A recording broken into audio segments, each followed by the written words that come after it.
ওই বেটা একটা ফেরত মাল আছে খাইবি নি? না না না এটা খাই আব্বা মারবো। আরে বেটা সে একটা মাল খাইলে খা। না না না না এটা খাইতাম না। আরে বেটা খায় লাগ যা।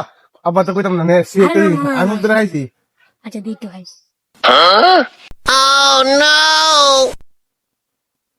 আব্বা তো কিছু বুঝ না না। না কইতাম না খা।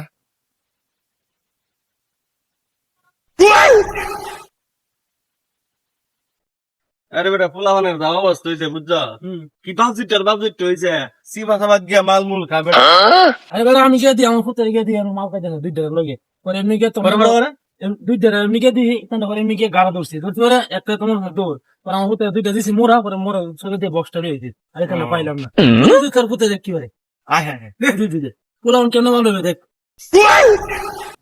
কিরে কিরে কিরে কিরে কিরে আই কইতাম না খাইতো রে। আব্বা আমি আর আই কইছি মাল না খাইতো। মাল না খাইতো। তুই তো একটা হেমাল কেমনে আরে না কইছি আমার তো মাল লেগে থাকা। আমার আমি খাইম। তুই তো মনে হলো কাজ হয় না আমি খাই না আমি যখন বড় পুত্র আমি খাই না হে আমার তো মাল লাগে। শহর চাইতে ব্যবস্থা করতেছি আব্বা